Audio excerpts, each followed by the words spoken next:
Well, I appreciate everybody joining us today. I'm absolutely thrilled to be talking in conjunction with Dr. Laura Periman. And the reason that I'm always thrilled to talk to Laura, not only is she a great a friend, but every time she speaks, I listen to her, speak with her, I learn something. So I think that this is just a great opportunity, and particularly because we both believe so much in comprehensive treatment, and you can't really have comprehensive treatment without integrating over-the-counter products. So, Laura, thank you very much for joining me. If you wouldn't mind telling a little bit about your practice, I think it's absolutely fabulous what you are doing and what you're continuing to do. So, if you wouldn't mind sharing that. Oh, thanks, Doug. First of all, that was a lovely introduction. And second of all, I feel the same way about you. Every time I listen to you, I always learn something. And you've been a big inspiration to me because we've been talking about this for years. It's like, Doug, I really want to create my own eye center. And I don't know, it's kind of scary. And you're like, LP, you can do it. And you've been there for me all along the way. So I thank you very much. But I heartily agree with you that OTC foundational therapy is pivotal and foundational to everything else we do as a dry center of excellence. And now I have a cute little clinic in Seattle, Washington, where all we do all day long is dry eye. And some people might think I'm crazy, but it's so fun. And I'm learning more and more all the time. It's so awesome. You can have a financially very successful practice by doing it. And I think that's what's remarkable. And we're just talking about, the majority of people aren't going to do what we did, which is strictly have a dry eye clinic. But it just shows the integration into the practice and how it can be successful. And I think that one of the things it does is it stops confusion, because when you turn patients into this aisle with supplements, with artificial tears, with eye products, they're going to get confused. Many of the products are labeled same as this product, same as that product. And ultimately what people end up doing is gravitating toward the cheapest product. And the problem is they still hold us accountable, even if they made some other decisions. So I think that's what the important aspect of over-the-counter products is, because we need to give that direction. We need to help that patient out. 100% agree with you. Like, I'm overwhelmed just looking at that. Like, I'm the kind of girl that can't shop at Costco or an IKEA. I'm like, it's just too much. And I go to the eye drop aisle just as a basic example. I'm like, oh my stars, it's so overwhelming. And then let alone the supplements, which are not the same. We have to make a clear and directed point about which OTCs. Well, that's so interesting you mentioned that. And I'm going to, as we get into supplements as part of a key part of, of over-the-counter products, kind of how I gravitated and how I made some of the choices that I did, because of that people thinking things were the same. So really, whether it's you're running an advanced dry clinic, or, you're trying to just add it into the clinic flow, because I mean, right now, when we look at dry eye, probably one of the greatest opportunities, the greatest pathology that's going to present in any optometry or ophthalmology clinic is ocular surface disease. And we can either do two things, and I think it's become so abundantly clear with this pandemic, is that we can either try to see more patients, which is extremely difficult, or we can provide a higher level of care for our patients that we're seeing by treating other disease entities such as ocular surface disease. And that's where the OTC products really do play a key role. Yes.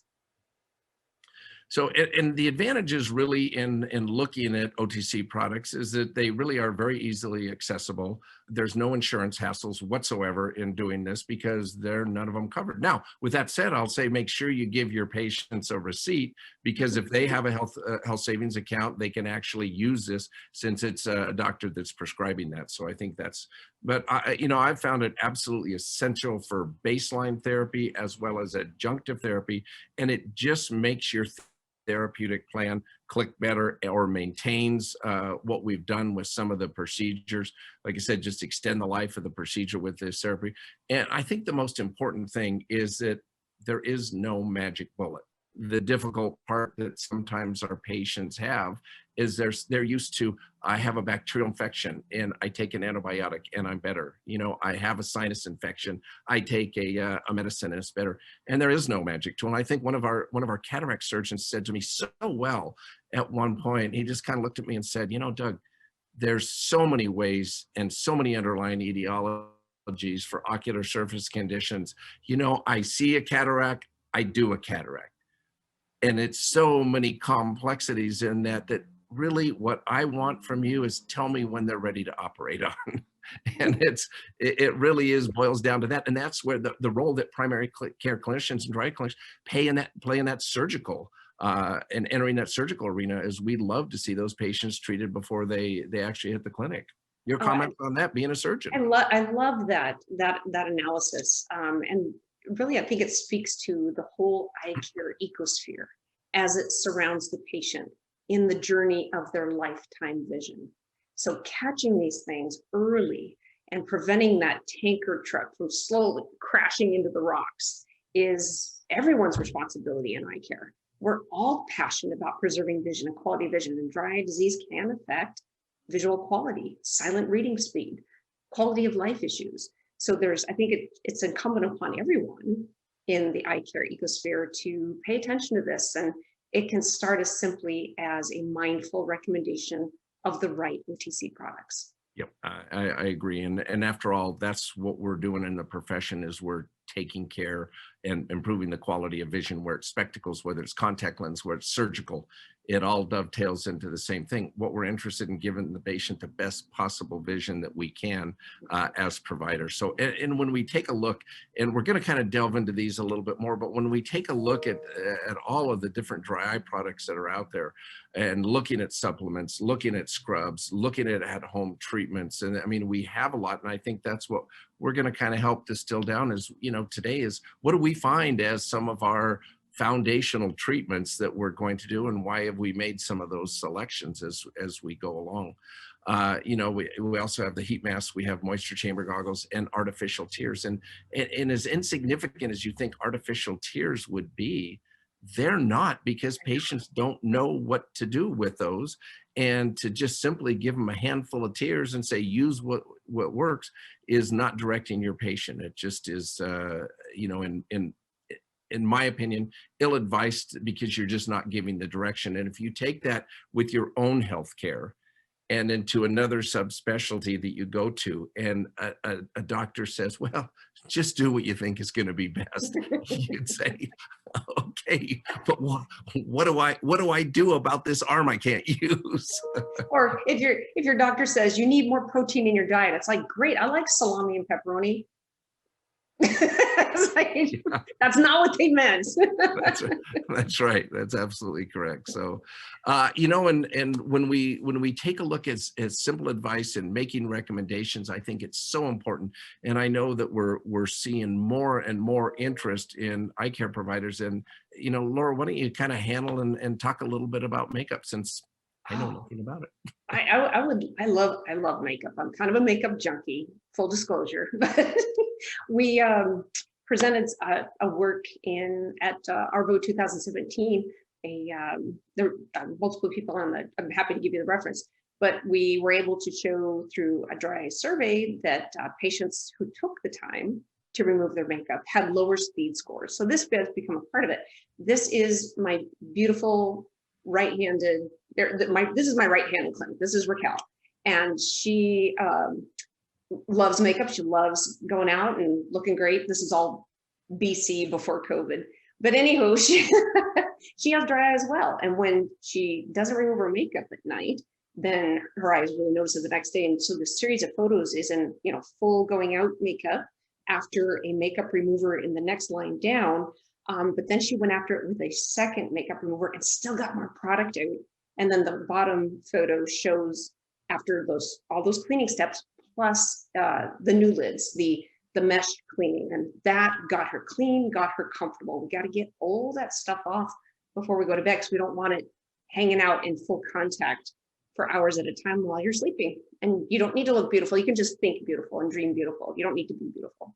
And you know, when I look at this and talking to patients and talking to patients about that, it really is it's so frustrating for me, because it's difficult, with the exception of taking off makeup remover and sometimes being careful of the amount of makeup that you put on, what to do. But I would tell everybody on this, stay tuned. Stay tuned. Yes, there's more going on here and that we can explore, but that'll be next year. And what that does is, and when we do have those, that's going to dovetail so well into really helping guide your patients that suffer from ocular surface disease, right down to their makeup. So I would say to that point, stay tuned. I know there's some great stuff coming on that. So we'll really talk about some of the applications. And I think when we take a look, you say, what is it that we're trying to do? We're looking at inflammation, we're looking at MGD, we're looking at maintenance, we're looking at aqueous deficiency. Laura, you want to tell us about some of these and how we're addressing this and what our thought patterns are? Sure. So this is a simplified version of how I think about ocular surface inflammation and the whole dysfunctional chaos that's going on there. I don't really split aqueous and evaporative anymore. I view them as a double vicious circle, like a couple of hyped up puppies rolling over each other, COVID puppies even, rolling over each other, egging each other on. But this is a simpler way to look at it, addressing all these different components of what we see on all of our dry eye patients. There's inflammation is present, and things like HydroEye are brilliant and strategic and have fabulous biochemical science, clinical science supporting its use for reducing inflammation. I have a fabulous case to share with you later. I'm really glad you mentioned that whole not siloing and trying to say inflammation, MGD, aqueous deficient, because I feel the same way, Laura. I feel that through my clinical practice over the years of treating this, that everybody physiologically is on that continuum. And some people may advance more and have more inflammation, which causes more aqueous deficiency, which causes an acceleration of MGD, and other people are just different on that spectrum. And so I know I completely agree with you that that's the case. And the case in point I always like to make is, let's look at the consummate aqueous deficient patient, and that's got to be a Sjogren's patient. That's right. But have you ever seen a Sjogren's patient without MGD? No, I'm still That's looking. the point. Yeah. And I think the important parts is when we get down to that blue box in the bottom right is now we're looking, I like to get patients conditioned before I start my therapeutic, before I start my procedures, is that your physiology wants to gravitate toward obstruction, inflammation. And so we're eventually, and I'll tell patients, in my treatment, what we're going to do is we're going to start off very aggressive. And I want to take on this spectrum and I want to back it up to the point that you're more comfortable. And then ultimately, I'll have you on the least amount of treatment that will maintain that level and stop any further progression. And what that is, I don't know until we get there. Right. But that's where that blue box comes in maintenance. And honestly, my goal is if I can get people where they are maintaining with over-the-counter products, that is a huge success, that their physiology allows that we can back it up and we can get them to this point. That is absolutely a huge success for me when we do that. Right. So I think what we need to do is, you really have to be discriminating when you're looking at over-the-counter products, and really, use something that's proven effective, easy to use, is cost-effective for your patient, and then it gets into, and years and years ago, I would write these very sophisticated treatment plans. Well, I thought they were sophisticated, very sophisticated treatment plans, and the patient would come back and they go, "Yeah, Dr. Devries, I really didn't start that because I went to 2 different places. I couldn't find this and I didn't have that, but I got this instead." And you'd say, okay, they're still holding me accountable because they came back for the visit. Their dry eye isn't any better. And I realized that I have to do more. I have to do a better job on that front. Similar experiences, Laura? Or? Yes, it's like you were there with me on my clinical journey. And we've been friends for a long time and sharing our journeys for a long time, but absolutely, I agree. Yeah.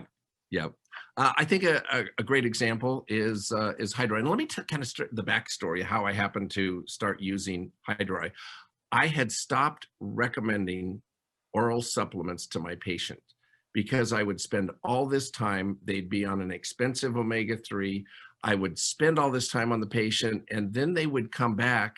And so I just got so frustrated that they would shift to what they thought was equivalent, or they would go to a health food store. And so when I found something like HydroEye that had gamma-linolenic acid in it and the science behind that, I knew that there wasn't a substitute. So I wanted to get somebody on something that I knew would work. So what I did is I took about 200 patients over the course of a month, and that was the only thing I changed. was putting them on this supplement, and the results were overwhelming in terms of patients say, now we're talking. And so that was how I happened to get a quality product. But it was because I had people making their own choices and thinking that they could take one omega-3 that was, or a 369 from a big box store, and that would do it. I love that journey. That's super cool. I have a case coming up that I'll share with you how I came to be a HydroEye fan, that I think you'll find that dovetails right into your experience as well. And for the audience's purposes, the reason we're talking about supplements is it, for most of us, it becomes baseline treatment. I mean, we're going to do the other things. We're going to use the immunomodulator. We're going to address procedures, but we want to start a baseline, and we want to lower inflammation and increase tear production. So, that's why we're using something like this and saying, okay, well, in our clinical experience, this is why we did what we've done. I'll let you go ahead and talk a little bit about GLA. When I was in training, I was told omega-6s are bad. Well, and then I read this paper showing improved dry symptoms in Sjogren's patients using omega-6 supplementation. I'm like, hold up. That is totally counter to what I was told and what I believe. But when you go looking into the biochemistry of going on, it turns out if you have the right omega-6, particularly in combination with the ideal ratios of DHA and EPA, that's where the magic is. So GLA is comes from blackcurrant seed oil. It's a plant-based omega-6, and that's where the secret sauce is. You get, at the end of all that fancy biochemistry, you get something called prostaglandin E1. And that is like Glinda the Good Witch, right? She just comes in and creates peace everywhere she goes. That's why I chose pink flowers today, because I love her gown. You're telling me something very disturbing, and that is, so omega-6 like pizza and hot dogs and hamburger, those don't help? Not so much. So this ideal ratio that's found in the formulation of HydroEye is what compels me as a clinician scientist. You know how much I love cytokines and immunopathophysiology, and I like to totally geek out on that stuff. Well, there's all that evidence surrounding this formulation, and GLA not only helps to promote that anti-inflammatory situation, but you actually also stimulate output from your lacrimal gland. And maybe that's why we're seeing improvements in osmolarity in our patients when they come back. And I had a great conversation with you when COVID first started, because you were so excited because they were talking about cytokine storms. And it's like, we're going, yes, that's what we have dealt with year after year in dry eye. Cytokine storms in the eye. So it was like, okay, at other people's expenses, we kind of thought it was interesting. Cytokines are awesome. And they talk about cytokines in this paper, and not only cytokines, but also cell surface markers of inflammation. And they actually were able to show a reduction in some of the cell surface signals that attract the inflammatory cells to the ocular surface. Calm those down. Those activated T cells can't find their way to the chaos scene, right? They're like, where am I going? I don't really know. Move right on by, right? Not in my house. Right? And you mentioned such an important point on this, and that is that it is a controlled balance between omega-6 and omega-3s that make all of this work. And so I think, to our viewers, you really have to tell patients when you're putting them on a gamma-linolenic acid is don't let them take omega-3s at the same time. The amount they need is already incorporated. That's right. And then it throws the ratios off, and it's the ratios where the magic is happening. Yeah. And this was a great peer-reviewed paper that was done by John Shepard. I thought this was a really meaningful paper that looked at that and really showed, and which is interesting, there's actually more class 1 studies done on omega-6 and omega-3s. That's a good point. And you're a science-driven person as well. And those papers are such a worthwhile read. If you're still confused about omegas and their role, dig into some of this peer-reviewed literature. It's fun. Something we haven't talked about much in the dry eye world is the upstream events that contribute to inflammation, and the antioxidants found in the formula help to prevent that way upstream oxidative load, oxidative stress, activation of reactive oxygen species, which independently add to the inflammation drive. So you get not only support for the back end of the inflammation, but you also get support to stop the upstream downpour into that cycle of inflammation. Completely agree. Anything else that you particularly find in selecting your supplement that has been an advantage for you? Absolutely. I want to focus on that fish smell, fish taste thing. When, to your point earlier, when patients go to the Costco and buy the krill oil or whatever this is, or the some kind of off-brand fish oil from the drugstore, the fish burps are no joke. Like if only the neighborhood cats want to follow you around, you're not taking the right kind of omegas. So you're not Exactly. going to have the tuna can effect with this product. So I think that's very important. Tolerability, I have found outstanding tolerability across the board in my patients. And I love the fact that they give a satisfaction guarantee. I think that's key. I Yeah. expect it to start feeling better in about 30 days, and that's borne out again and again in my patients. And that's a great point on the smell and the taste. And one of the things I tell patients is the amount of omega-3 you need to take to affect inflammatory-based dry eye is very high. And what I find is when I get up to those doses, some people do fine with it, but some people also just don't tolerate that kind of level of that omega-3, and hence the fish burps and the aftertaste and the cats following them around. Meow. Now, the other thing that, as we look at over-the-counter products, I think that the importance aspect is, to me, I kind of look at, take that step, get started, have something that you have some type of a system, where we're going to talk about the different systems that are available, but having something so that when a new product does come along, like makeup or like this Sleep Rite Eye Seal, then you're posed to actually introduce it into your clinic seamlessly. It's kind of like having a CLIA waiver and being able to do osmolarity, inflammation, and any other biomarker that happens to come along. You're posed, your practice is ready. An example of this is just this Sleep Rite Eye Seal. That is something that's just, it hasn't been commercialized yet, and it really deals with lid seals insufficiency at nighttime, which is driving so much of these patients when we have recalcitrant dry eye. And we've used moisture goggles before from companies like Aiko that keep the eyes in more moisture, and for those that wear it, that'll work. But this actually keeps the eye closed all night long and dramatically drops inflammation. And as we were working in this clinic, it was just a natural. We just were able to add it, and we were able to have it available.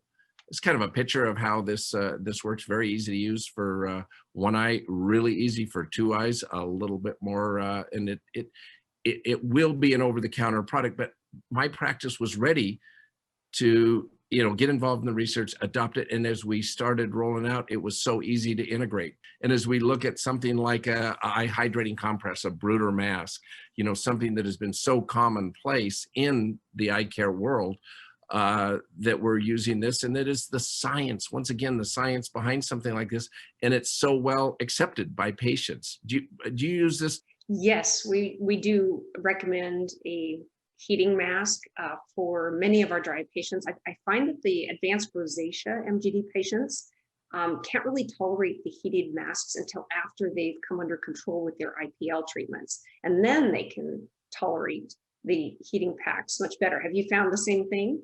Yeah, and I use this again as a setup. I mean, this is a foundational treatment that I use for somebody, because I want to condition them. When I see MGD that I'm going to be treating down the road, I want them conditioned for this to help maintain what we did and what they spent money on in, whether it's IPL, whether it's thermal pulsation, that this is something that's going to help maintain. And if I introduce it early enough, they accept it. And then it's like anything else, it's their decision. If Nice. they want to It's a do it, simple that's thing to fine. bring on board. Very, very Very simple. And simple. this becomes foundational treatment as well. Right along the idea as looking at lid scrubs and having the lid scrub that works for you in the practice. And these are just kind of simple examples of how you can dovetail in the practice and select those products and feel very comfortable. I would imagine, because I heard you talk about using new lids on patients, and that lid hygiene is a major player in your practice as well. There's a really cool cell culture paper that was published in 2020 showing that certain concentrations of tea tree oil with prolonged exposure in cell culture contributed to the death of those cells. However, those were long exposure times in cell culture, and at a certain low concentration of tea tree oil, there was no cell death difference compared to controls. So I think there's a lot of fear right now around tea tree oil, but when you look at these low concentrations in rinse-off formulas, I think that there's a lot of room for, further scientific investigation for sure, but I'm not ready to not use tea tree oil, because there's a translational component to cell culture science and what we're seeing in vivo. Those microglial stem cells are a long ways away from direct exposure to the tea tree oil. And when we're talking about that, we're talking about cell death, we're talking about Demodex death and things like that with the tea. I mean, Laura's one of the sweetest, kindest person, but she will nuke a Demodex in a heartbeat. I mean, I've seen video where she has just nuked these Demodex. So with nefarious laughter. Don't let her fool you. Laura, there's also some questions coming in, in regards to, because we kind of covered the nutraceutical end. And, one of the questions is, how long does it take HydroEye to start working for patients? Well, I'd be interested to hear your clinical experience, but anywhere from 4 to 6 weeks. I'm going to show you a case that made me a believer. What's interesting is I find that that run-in period of 4 to 6 weeks where it really starts having effect. But if somebody discontinues it for a week, they come back and they say, man, I stopped it and it made such a difference. Have you experienced the same thing? I've noticed the same thing personally. I suffer from dry eye as well. And if I slack off, I get reminded. That was my... Yep. And, another question came in pricing, and we're not going to kind of cover what we do, but I mean, doctors are free to set their own prices on this, on their over-the-counter products. I personally like to keep it very competitive. So I don't want, somebody to go out and shop me and say, oh man, this guy's twice as high. I try to keep it competitive because I'm providing a convenience aspect as well. Nice. And what about, and we'll talk about specifically supplements right now, because we're going to cover some of the other products. What about stocking the product versus referring and redirecting the patient to websites and to other stores to get the product? What do you do, Laura? With our brand new clinic, we don't have the space yet to stock and dispense the OTCs in the mindful way that you've done. And I hardly agree with your model. It's important to have that curated selection of mindful OTC foundational supportive strategies for your dry eye patients. So we're moving towards that model. We do a little bit of education around some of the delicious science around our newer generation artificial tears. Preservative free is always my go-to as a cornea specialist. But yeah, we're moving in that direction slowly. And again, I look to you for inspiration because you always inspire me, Doug. Oh, thank you. And there's another question in terms of asking about the what do you recommend in terms of HydroEye per day? And I'd like you to answer this first because I want to see if we're doing the same thing. As far as the dosing concerns, well, I'd say, gosh, 90% of my patients, it's the 2 capsules PO twice a day. Unless you're like 100 pounds, teeny tiny, then I might lower the dose. Or I haven't think of many examples where I increase the dose. But I say, 90, 95% of the time, 2 capsules PO BID. Exactly the same thing. I mean, that's what I start off with. And I'll tell people that, when I get, a tiny person like you that comes in, then I'll say, we may be able to titrate this dosage, but when you have a beast like me, you're going to be on 2 capsules twice a day. So. It's all that time in the gym. All that time during COVID in the cookie jar. Not judging. And really, you got to set the stage. Patients need to understand the benefit of why they're doing. And this is where staff, and there was a question, in regards to, onboarding staff and what you do and how you do that. And one of the ways I find that staff gets on board is get them on the product, so they have an understanding, do the procedures on them, have them an integral part, because without staff, we just don't have enough time to do everything. And I think that staff really has to, in my opinion, I should start a sentence and they should finish the sentence. Nice. And then we really need to take a look at our business models and what we want to do. Do we want to, like we just talked about, carry inventory, refer patients? And really, I now use a hybrid, like with HydroEye. They're walking out with their first 2 bottles. I want them to have 60 days to see if it's going to work. At the same time, I give them an order slip and say, call these people, give them this number, call this number, give them this number, and tell them you want this shipment. They'll ship it to you at no shipping charge, and they'll give you a discount on that. So I like to get them going on. I like to tell them, hey, I'd like to do whatever's going to benefit you, so they don't have to keep running back and forth. So I really use, on most products, kind of a hybrid form now. I think that's really but smart and decreases some of the stress of keeping track of inventory. I really like that idea, like the intro pack, if you will, and then the handoff for the maintenance. I think that's smart. Yeah, and also, I mean, with freshness of the product, whether it's artificial tears, lid scrubs, I mean, when it's coming directly, from a source, in this case, where it's coming from the manufacturer, it's going to be good. It's not going to be resold 3 times. It's not going to be somebody who is stockpiling this stuff and sending old inventory out to patients. Because I've had that happen where patients say, well, I ordered this and I got all these capsules were stuck together, and somewhere it's like, okay, it went through some serious overheating. Probably in the back of somebody's car in Arizona or something. That's not good. We want to maintain quality. Yeah. So, with stocking, really, it's a fairly minimal investment when you do that, but then you're managing an inventory. And, and I would get so frustrated with employees when they'd say, oh, yeah, we ran out of that. It was like, and you didn't say something about that. And I realized I didn't hire them to be inventory specialists. I didn't hire them. I hired them to be compassionate and get information from patients and process patients, and realize I was just asking too much. So that's where I've really gone into the hybrid model, where, we do it. We try to know before the last box is handed out, or the last bottle, whatever the product may be, then being able to set the patient up. I just don't leave them on their own to figure out where they're going to get it. I don't do that. Awesome. And have you come across any really clever inventory management systems that are linked to your practice management point of sale type program? I mean, that sort of streamlines the process and takes the human error element out of it. It does, and you can set minimums and maximums in there that you regenerate orders during that. QuickBooks has a good one within it, and as a little disclosure, before I went to optometry school, I was in logistics and managed a 44,000 square foot warehouse where we had 18,000 products, and we really had to keep on top of those. And so the management systems can get pretty sophisticated. You can do it with a card system where you just watch and you have a minimum level that when you go, the staff generates, or you can get into something like QuickBooks that will do that as well. But great question.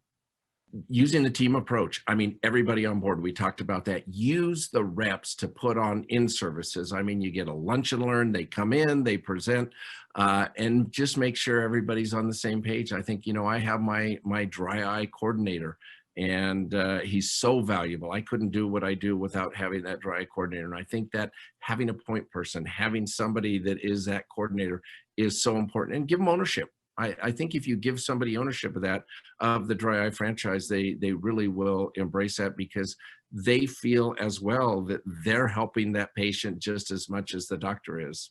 And I know you mentioned, you showed in that makeup picture, you have that right-hand person as well. Yes, worthy cause and a trusting team. That's all you really need to get started. Yeah, mine's a Louis. And he looks intimidating, but I always say, you got to get yourself a Louis, and in contact lens practice, you do that. You set up your contact lens coordinator, you set up, and you give them ownership. And I think utilize the reps. So I think it's so important. If you utilize the reps, you're going to have success, because they want to get everybody on the same page with that. And they're super knowledgeable about what makes it special. Oh, yeah. Yeah. I mean, I'm always impressed with the information that the reps will have. Now, I do get a kick out of it. This was years ago, and it was the only cyclosporin. It was the only dry eye treatment out. And we had a rep come in, and they were so excited to present to a doctor. And he said, can I tell you something about cyclosporin? And I said, yeah, sure. You can tell me something about it.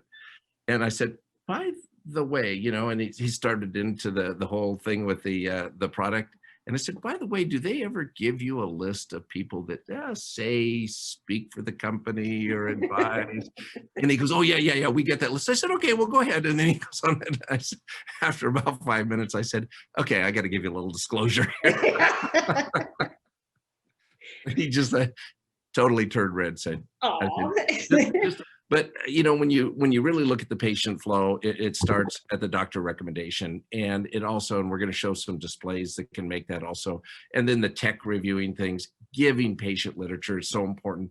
I mean, I'll typically will tell patient, okay, here's what we're going to do. We're going to start you out on this. If for some reason they don't have it, they also get, in addition, especially if they don't get it, the literature, and give them a brochure so they have an understand.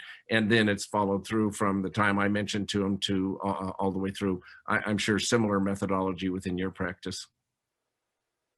Let's talk about how you can fail in OTC products. And we mentioned one of the ways you could fail is by getting the grab bag approach, where you hand the patient just a ton of samples and let them go on their own. Mhm. I mean, that certainly It's is overwhelming. Yeah, I only like that when I go to the cosmetics counter of multiple samples. I'll take that sample and that sample. Or And the then, perfumes. I love perfume. and then if you try to do everything yourself, it's tough. I mean, you can't handle all of it as the doctor, and can't do everything. And really not having a system, not having somebody, as we talked about, is so important. So really, the other thing that's important is talk about why you're doing something, and then address it on the follow-up. I always go over the treatment, whether it's over the counter or prescriptive, of what I'm doing, and I try to give them results, where we are at a certain point, what it's doing for them. And I just reinforcing, yes, like something I'll say, the HydroEye is lowering inflammation, is increasing tear production. And it looks like, based on the MMP9s and the testing here, this is what we're seeing, looking at the speed scores of the OSDI scores, looking at osmolarity, looking at the staining. I always equate it back to the treatment they're on. Laura? Yes, totally agree. Like, patients forget to take it. Like, you start a good habit, go to the gym every day, sort of may fade a little bit, and then you don't get the results you're expecting. And this is really no different. And humans are human, right? We need little reminders, little nudges to get on it and stay on it. Well, and being a sole practitioner, this question that comes in, talk about how you get other doctors on board in your practice. In your previous practice, I know you had problems with that, getting doctors on board, and how they would just brush some of these things off. The tips I can have on that is go to the docs and the providers that have the interest and are willing to carry it forward, and try to get those patients referred into your clinic at that time. Any suggestions that you have on that? Well, you can always try the kill 'em with kindness or the blunt approach. It depends on the dynamics of your office. I recommend any approach that works. Yeah, And if not, it is. go on your merry way, and then make them jealous on the back end. That's right. It's sometimes that question is a great question. I appreciate it coming in, but sometimes it's walking a tightrope. All you can, and it boils down to everything: education. You got to give them the education, That's and always the common denominator. the education and science. I mean, that's what we're surviving on these days, trying to do that. I know this is a case you had. Why don't you go ahead and talk about this? Well, I loved your story about how you became a believer with HydroEye, in that 1 month of like, this is the only thing I'm changing, and having that really exciting feedback that you had.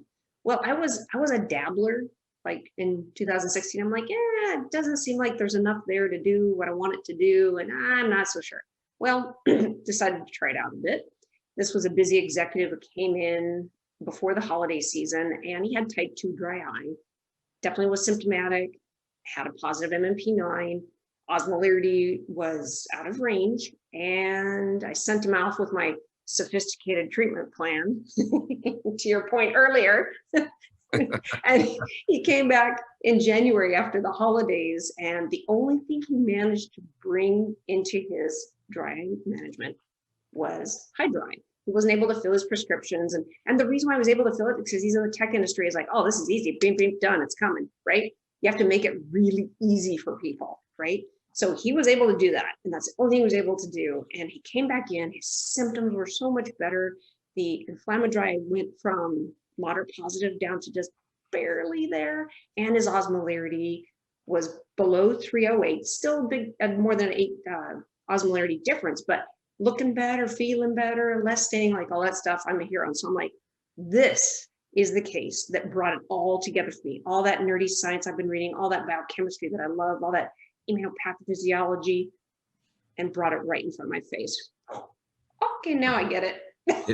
Yeah, and sometimes you need those type of things that makes it, and time again, those patients that come in and go, yeah, you know, I ran out of it, and you know what they were doing? They were kind of testing the water, saying, okay, if I don't take this for a while, is it? Because how many times did we see that on cyclosporin? Right. And Or they'll just put the medicine in one say, eye. I'm like, no, don't do that. Yeah.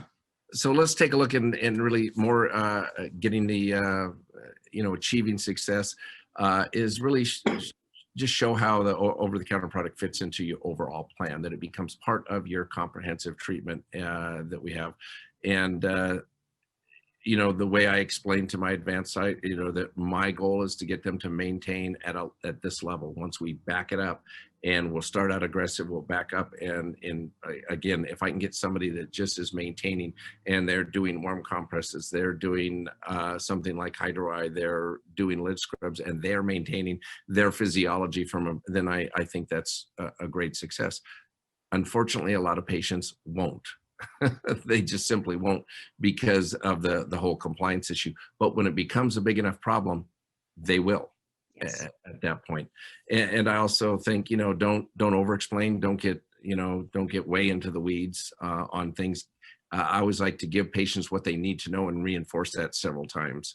You know, if you're recommending something, have the conviction of what you're doing, you know, and that's why having your staff on these treatments, having yourself on those treatments. I mean, you know, you mentioned that you proved it in an N of 1, that if you don't take it, you notice the difference. So I do. Yeah. And really, and the other thing is, I always say, I'm going to prescribe this for you. I don't recommend it. I tell them this is what you need. Mm-hmm. And, you know, I feel very positive about taking that approach with the patients. And then the other thing, I think some of our colleagues can take the approach of being invested in their comfortable lifetime vision. This is such a simple thing you can do to help keep your eyes healthy. Yep. And, you know, if we're doing what's right for the patient, the money always follows. You know, you have to have the organization, you have to have the accountability looking at it, but the money always follows. I found, do the right thing for the patient, and it's going to work. It's going to work out financially. And I always say, you know, when you're really creating healthy patients, you're also creating a healthy practice, in that the revenue streams are going to follow. And there's so many different revenue streams in over-the-counter products, in procedures, and things that we can do within our clinic. And you're a great example.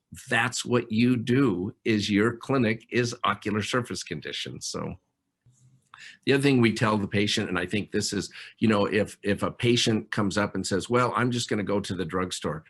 I mean, what I always tell patients is, we offer the following products as your convenience, so you have it. And the vast majority of patients will go, great, because they don't have time to run around. They don't have time to they forget. And they forget. Yeah, they forget. So, and I just put it as for your convenience. And the staff will say, well, you know, you'll find that these are very competitively priced. The staff will help a little bit with that if somebody, but they don't push them. If somebody says, well, no, I'm just going to do this. Okay. You know, you won't find this product in the drugstore. You won't find this. This is recommended by the doctor for a specific reason. So the front desk also helps that, but it's not a pushy type of situation. It is more for compliance and for convenience of the patients. And that was originally, when I got into all of the stocking and doing that, it wasn't for profit, it was for compliance. And I thought that, you know, having some merchandising, having the compliance, showing them that you have the products and multiple products, you know, that it just helps let them know. So we have this little case that we put up there. So, you know, in the last few minutes, let's talk about, you know, what this means in terms of dry eye and what you do. And these are just simply, you know, most of these are just right off of a patient ledger.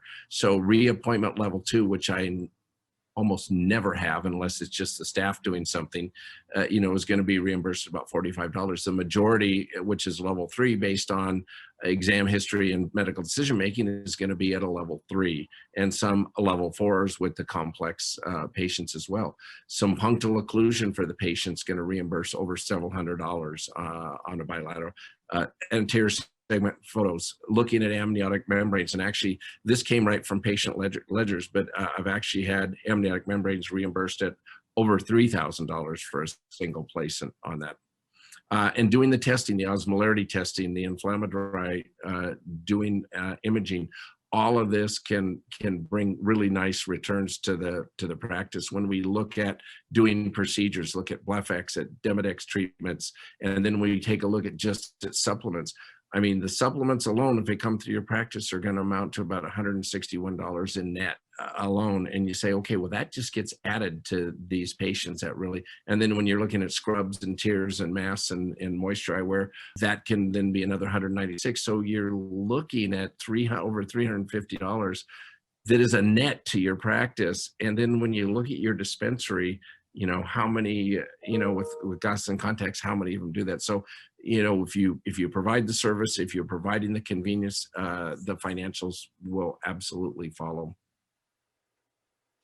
And then as we just look at some bottom line examples on this, on when you talk about 4 visits and then adding scrubs and diagnostics, and 4 visits and then adding procedures and adding membranes, all of a sudden you're looking at an amount for a patient that could be, anywhere from $2,000 to $3,200 when they're having multiple procedures.